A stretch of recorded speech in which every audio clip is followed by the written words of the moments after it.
Welcome to the Lowdown Podcast, the show where we dive deep into the topics that directly impact the evolving originator. I'm your host, Connor Bartley. Bam! And joining me today is someone that has been popping up on my feed pretty consistently with some really great content centered around being intentional and the nuance of language. She's an advocate for collaboration between generations and someone who I know will be a difference maker in 2025.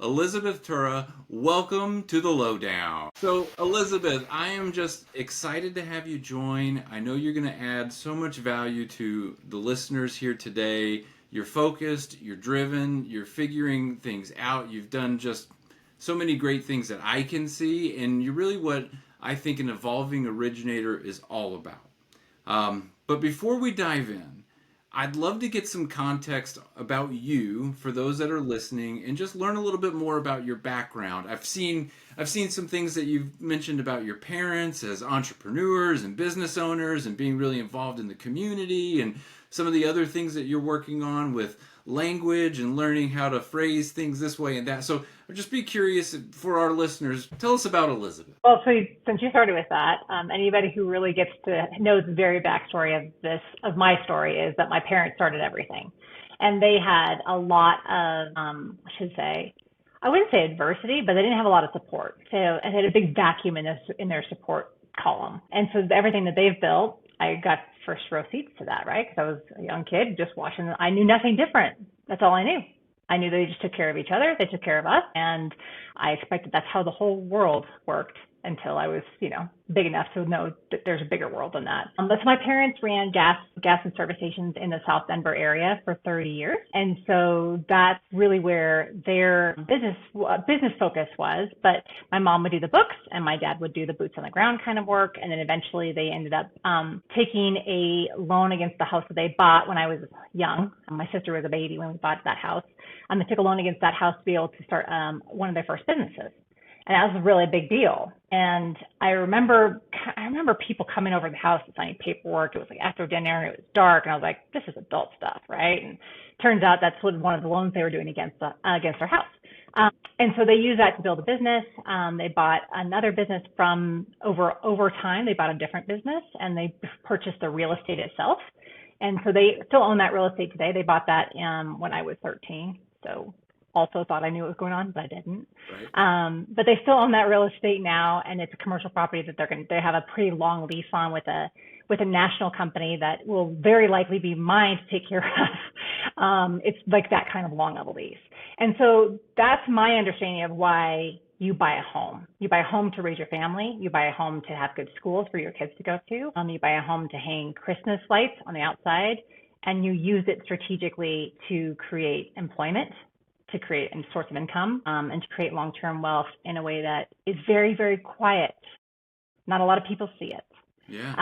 And so that's how I thought everybody worked until I was in college and realized that my parents are weird in a great way.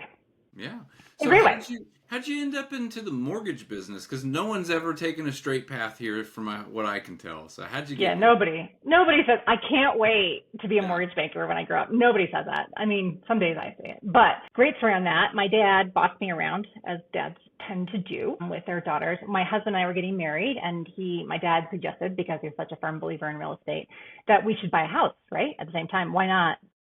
Why not do all the things in 4 months? So he introduced me to the loan officer that he had worked with when they had bought the house they still live in now.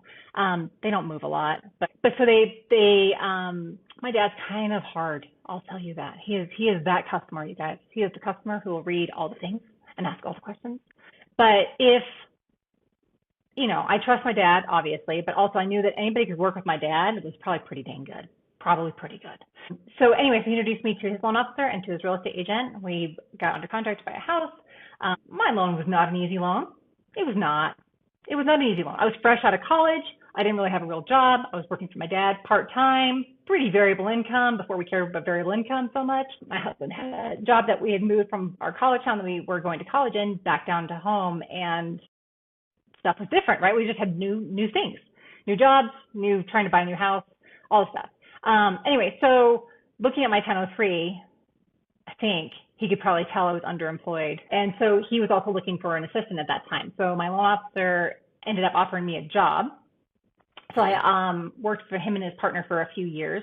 So basically, we bought a house, we got married, and I got a new job all within like 32 days. Yeah.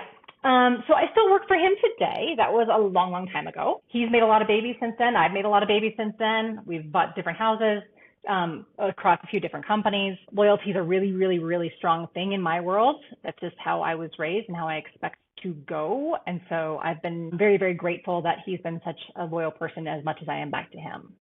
So a long time of that, but that's the thing. I fell into it like everybody else. Turns out I'm pretty good at it. And turns out that it also dovetails very, very nicely with this core value of mine of having shelter, also do these other very financially beneficial pieces of what we get to do in our society. Yeah. So what do you remember the moment where you were like, I'm pretty good at this job. Like this is something that I really want to pursue and I'm enjoying it and I like it. I'm good at it. Yeah, so I'll never forget. It's one of those moments, right? You know those moments in your life. You're like, oh, Yeah. heaven's sakes, here it is.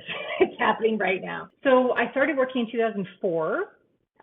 Told you that's a long time ago. But so over the course of time, and that was before we needed licensing, right? Like we were just making stuff up. If there wasn't a way to do loan on the first one, there were 7 other different ways to get that loan closed. Maybe it'd be closed on time. Maybe. It's fine. Industry's come a long way. A long way in our professionalism. But, the main piece of evolution of just learning those things is it was really hard to really screw something up because there's always a solution there. So I also got to learn a lot of different varieties of problem solving, which is my favorite. But so eventually they kicked me out. They're like, you can't just stay here and be a W-2 employee anymore because we can't, you do too many things and we basically need you to go be a sourcer of business instead of a servicer of business. Scary. That conversation happened within 5 months of me finding out that I was pregnant with my first daughter. I was like, but do you want me to go 100% commission? And do you want me to, I have to make this baby? I have to, get this baby out? And then what do you want me to do with her after that, right? I don't know.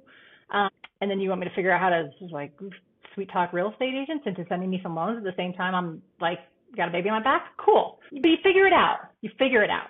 So fast forward a little bit longer, I had a second daughter, 3 years after that. And then the next spring, she was a youngest, so I had a 3-year-old at home and a 9-month-old at home. My husband got laid off. And I was like, what are we going to do? So I wasn't really full-time originating at the time because I was raising human beings. They take a lot of time, turns out. But I had an opportunity to go to Sales Mastery in September of 2014. And I went to that even though, and I'll never forget asking my husband, I'm like, hey, I think I want to go to this thing, but it's going to be expensive, right? That was we got a plane ticket, we got, all the things.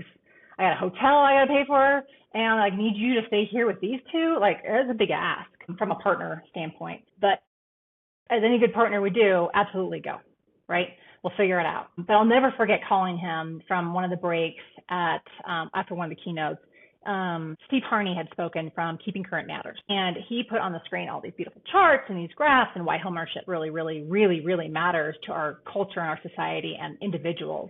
I was like, you were singing my song, Steve. That's definitely my thing. And then another speaker had kind of a personality kind of test she had done, and she was talking about that. And I walked out and I told Jason, and it was 110 degrees in Palm Desert. It was so flippin' hot. Oh my gosh. But I'll just never forget telling my husband, I think I could do this. I think if we can triple down and really focus on this part, this vertical of how we would make income as our family, I think I can do this. And it's worked. Yeah. So I'm going to keep doing that. That's phenomenal. Well, I love it when those moments really stand out. There's always that tipping point of I'm all in now and because I get it, right? And it's just those moments where you finally figure something out. So I appreciate you sharing that. Now, today, that was 10 years ago. Let's fast forward 10 years.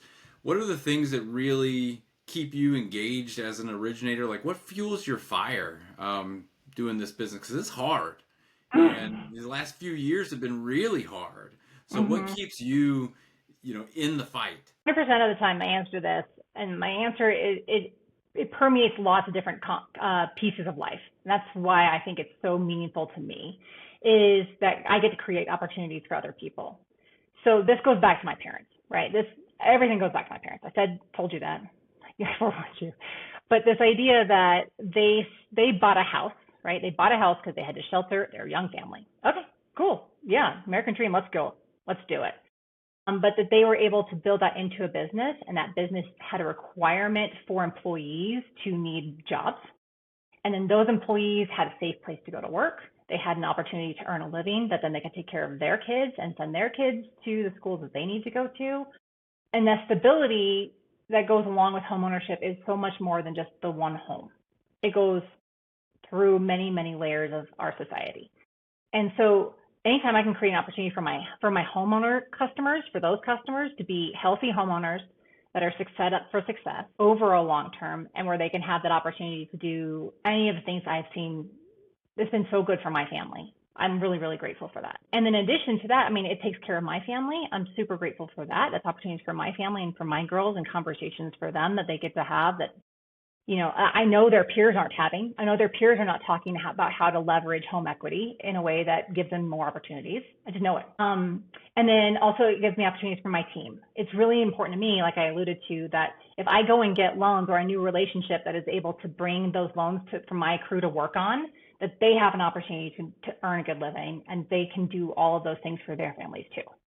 That's the biggest one for me, is I get to make sure that they are well cared for in a way that they can take care of me too. That's great. So in this 20-year span of mortgage, what's been the thing that's just frustrated the heck out of you?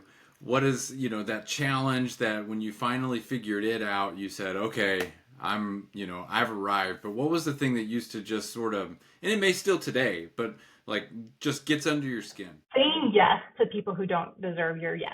So allowing people to take your time and your skill set and not value it in a way that shows you respect. There can be a way that they don't really value it, and sometimes that's okay. Right? They don't know how to value it, but it always should be respectful. And that goes for team members, right? That goes for people that you work with every day in an office environment. It goes for people that are referral partners. It goes for customers. But I can't tell you how many times I have to learn this lesson over and over and over again. I've paid this tuition many times. But as soon as you know in your gut that it's not a good fit, right? They just don't align with you. They're saying a thing. They're using language that you disagree with. They're talking about other people in a way that is not kind, right? All of those pieces, as soon as you get those hints, they're telling you who they are. They're not going to. Yeah. They're not trying to hide it from you. And if that does not fuel who you want to be going forward, then you need to just be okay with saying, it doesn't mean I can't do the thing I want to do. It just means I can't do that with this person. Right. Well, and I love that abundance mindset, right? You've already touched on a few things that I think are really common among like those originators that are kind of at the top of the industry, where you're focused on helping others more than you are yourself, right? You're in it for them, and if you can help others get a good win, then great things happen, and just let the pieces fall where they may. You're protecting your time. You're really making sure that you're working with the people that feed you in the right ways versus the time vampires that are going to drain you in another way, and just really being intentional about your business and the way you operate. And so I'm reiterating these points because I want the listeners to hear what's being said here and what's really important, because these seem to be the keystones of what really separates someone from being an originator as a job and then being an originator as a career, and really being enriched by this awesome opportunity that you have to help people get into homes. So dealing with... Oh my God, I want to just give you a point of clarity. I am not there. I am on the path to hoping to be there more often, right? Well, I think you're on the right path, for sure. Where the path exists, right? I think it's incredibly valuable. If somebody can just say, this way is better, have you considered it? Please listen to them, because that is a grand like shortcut in your life. Yes. Personally and professionally. Let's talk about that a little bit, because We've talked about don't work with, be selective, but who you select really matters too. Your inputs, right? The people that you surround yourself with. And I know we've talked before and have kind of talked about that subject and being in the room and being around people that are really going to inspire you or that have been through the fight that you want to get in and can help you finish that fight a lot faster. So how do you go about just sort of identifying who those people are? How do you get that conversation started? There's a lot of people that can identify it, but they won't take that step. So what could you tell someone today that would say, okay, if you want to go somewhere, here's the first step you need to take? More than anything else, I think that if that question's being asked, it better be a very sincere, humble, growing question. It cannot be lip service, right? Because if the question's being asked of you, you got to be ready for what's coming next, right? So in that scenario, my belief is anytime you have an opportunity to either have high trust, or if you don't have high trust, you have low trust, and you have low trust, you have high drama, right? So if that question's being asked, that trust better be high between those two people, because that's the only way that the next layer of that conversation can go somewhere with some safety. It's got to be safe. I've done a lot of research on human connection, both with me and my husband, and with me and my children, and with me and people in the world. And that's the thing I value very, very much, is creating safety for the person who's having a conversation. That has to be that way. But at the same time, if the other party has too much of their own, it's usually an insecurity. It's usually some variation of like, I'm not good enough at X. Then that can be very threatening to open yourself up to that. So if you could ask one question for anybody ever, it's, what do you see in me that I don't notice that I could do better, that I could grow from? But that's a huge, it's just opening up your rib cage and just like, don't step on me, right? Yeah. It's a big one, but the right people, if you can find them, the right people will be willing to treat that with tenderness and care and attention and love and value that you are not going to get very many places. You're just not going to. Most people don't have it. Most people don't have the cognitive ability to be able to identify and then articulate it. So if you can find those people, they're like unicorns, and you should hug them and never let them go. Yeah. Well, there's a lot of value in being, in seeking that out. Because to your point, we do tend to avoid being uncomfortable. We do tend to avoid being exposed and having that vulnerability and just sort of saying, call it as you see it with me, and I'm gonna just take it, right? and a lot of people would rather just surround themselves with people that make them feel good, that tell them what they want to hear, even if it's not necessarily the most genuine thing, or that it's very surface level. And so I think diving into those relationships and being open to them really helps you get better a lot faster. But when you're seeking those out, do you know who that person is? How do you choose the people that you want to start having those conversations with? Oh, you gotta have much more low-stake conversation. You can't start with that because we'd all die, right? We'd all be like, no. Plus, people would look at you like you're weird, right? Like, what? Yeah, right. That's not okay. What sucks about me, right? Yeah. So I think a good way, and like I said, so a lower stakes conversation or smaller steps towards trust, right, is noticing when people, if you can notice something special in somebody else and reflect that back to them. Yeah. Right? Like, Connor, I think your demeanor is so easy and welcoming and easy to talk to. And also you're incredibly thoughtful. I can tell every time I've ever interacted with you, there's thought behind everything you're saying, right? They're not surface level questions. They're not fluffy ones. They're not a checklist. It's intentional. So that makes it easier for me to say okay, cool. He's actually paying attention. Cool. So I can give him back as much as he is giving to me, right? So it's an investment, it's a give. And then wait a second, I think that's safe for me to enter into and to be part of a deeper conversation here. So I think for me, if I can be interacting with somebody and say hey, I noticed that you're doing this. This is really interesting.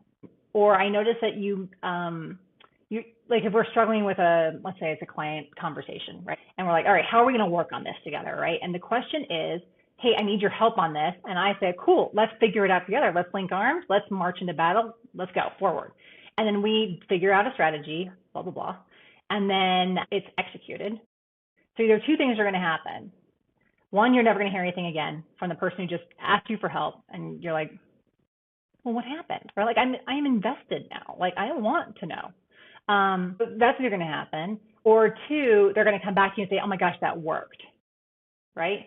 And the people who come back to you and say, oh my gosh, that worked. I appreciate that so much. What do you think about this next time? Right? That cycle of re-engagement and that positive reinforcement.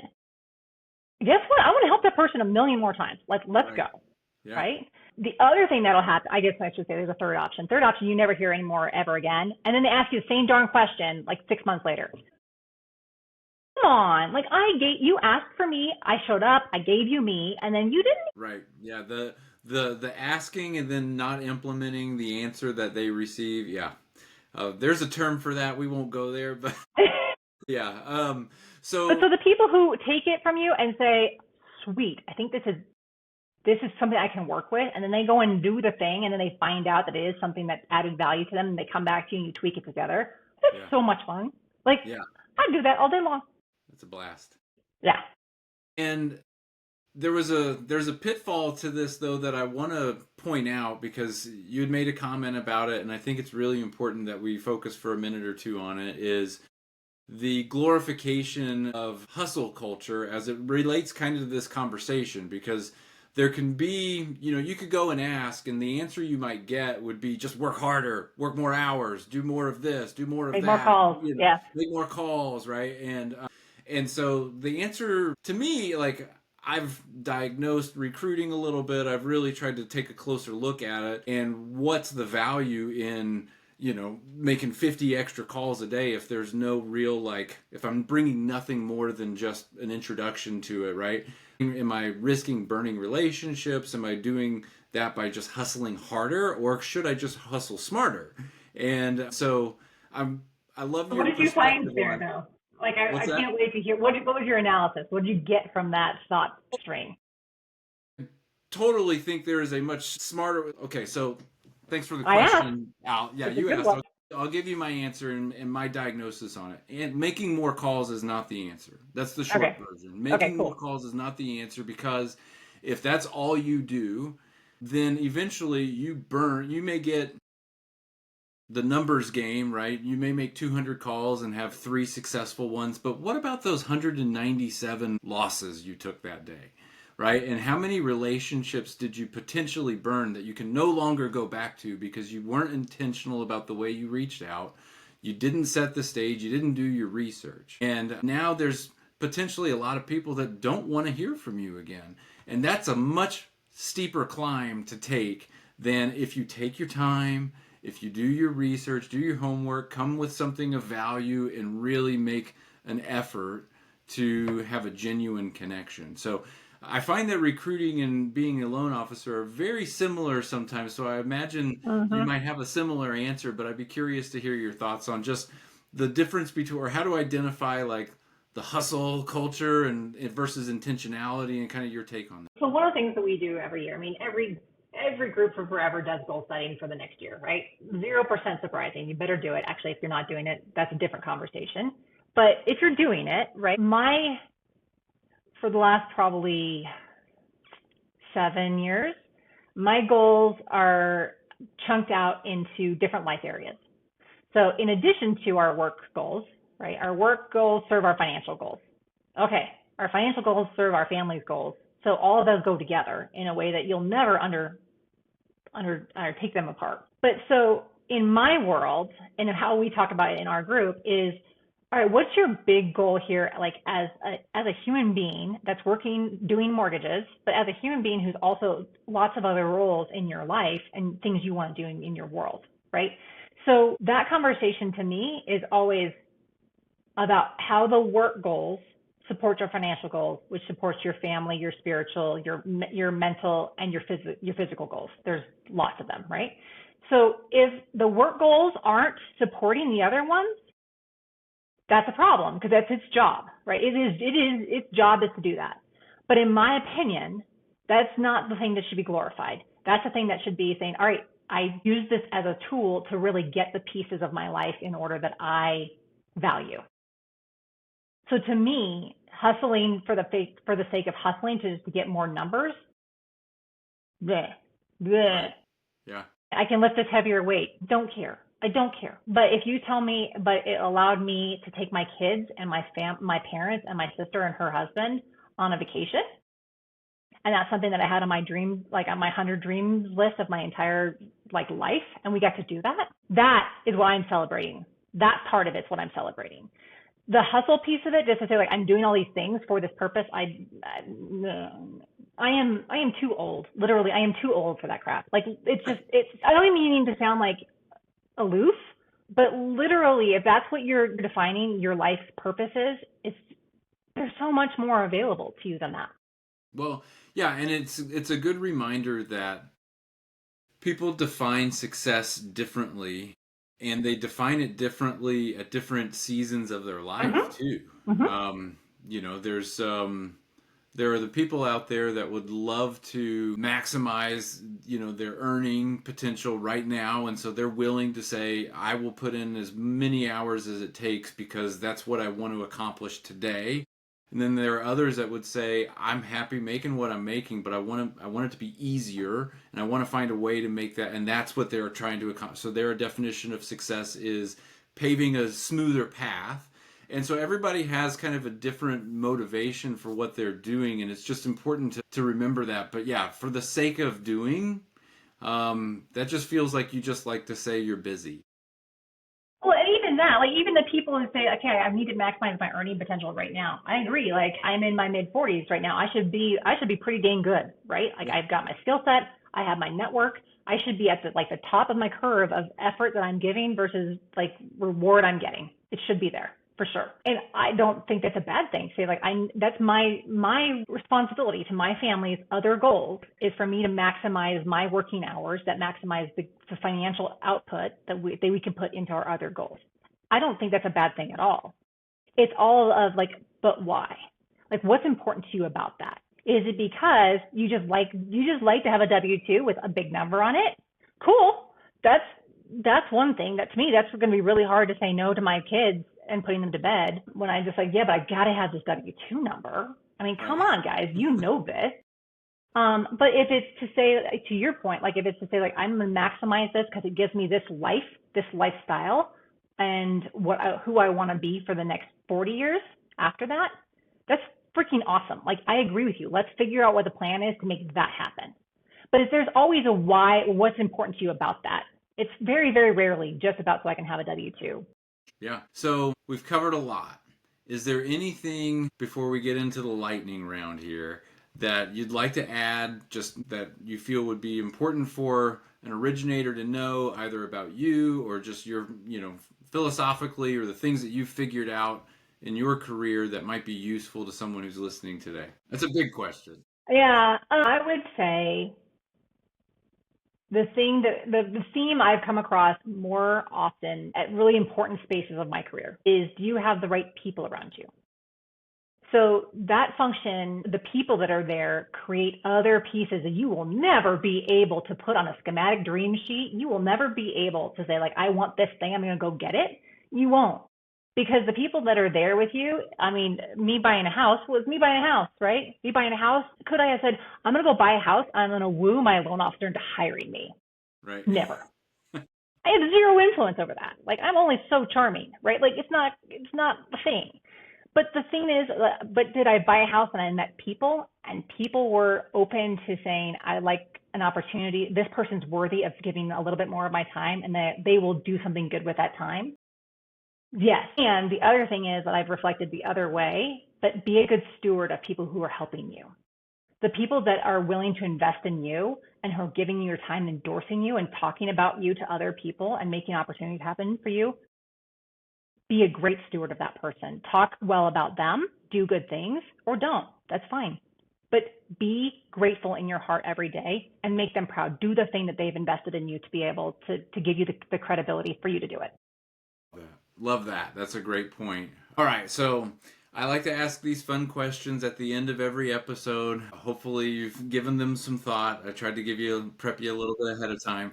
Um, these Everybody gets these questions. Okay, so first one. Okay. Okay. What is a favorite quote that you have from a movie, TV show, song lyric, whatever?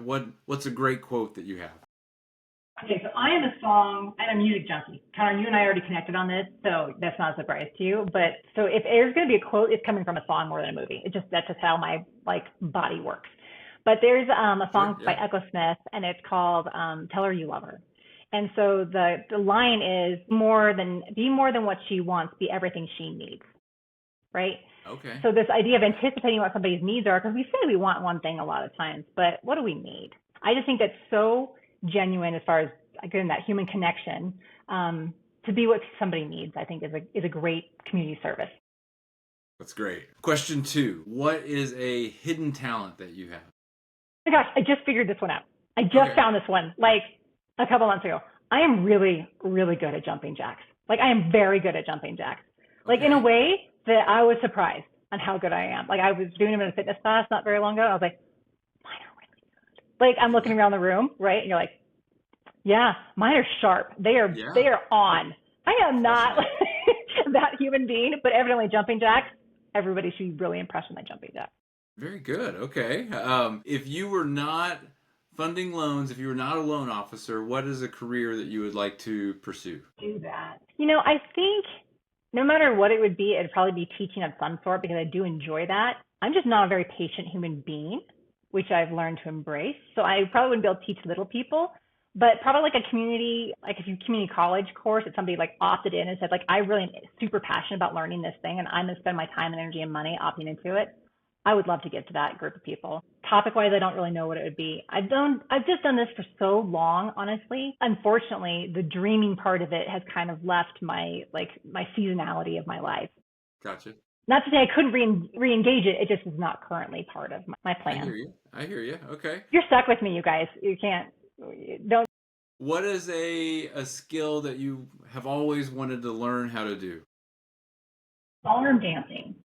Okay. I just think they're so pretty. Like, they're just so like stoic and just gorgeous and skilled and healthy and joyful. Like, it just feels like a great place to be. Are you like a Dancing with the Stars fan or? No, I'm not, No. because I can't do Okay. the competition shows. I'm not a Yeah. competition show person. But I mean, I very, very much value the skill and the work that goes into Yeah. the finished product, right? What's presented outward. Right. Okay. And then final thing, a little nostalgia. What is something from your childhood that you wish would make a comeback? So this is a hard one for me because my children's childhood is so different than my childhood was. Tell me about it. So it's so hard for me to be like, why isn't this here, and just being like totally ticked off about it. But like, nobody rides bikes anymore. I felt like I had the best time. Like you said, what's your childhood? I was like, I was riding a bike down the road. Like, I mean, I could tell you the road I was on. I could tell you the temperature of the air. I could tell you what it smelled like. I could tell you that I had 17 minutes until had to get home. Like, it was getting cool, right? Yeah. Like, Street I lights just were feel coming like, on. Time to get home. yeah, very much. But just this idea of like, I had nothing else to do. Move my body, get fresh air, see new things, be independent. And then when I went home, there was dinner and I got to go to bed. Like, that's fantastic. So, but like, I think that's great, but it's just a shame that kids aren't riding bikes the same way anymore. I So know. I'm very Well, nostalgic about that. that's how you used to know where your friends were. You'd see their bike in the front yard of this person's house, and Yeah. just dump the bike, knock on the door, and you're in there playing Nintendo in no time, Yeah, you're right? there. Yeah, that's the place to go. Yeah. Well, anyway, Elizabeth, thank you so much for joining the Lowdown. This is a great conversation today. We covered a lot, and like I said at the very beginning, I knew you were going to bring a ton of value. So thank you so much for everything, and just wish you the best of luck in everything you do. And thanks for joining me. Absolutely. Thanks for having me, Connor. Absolutely. Thank you.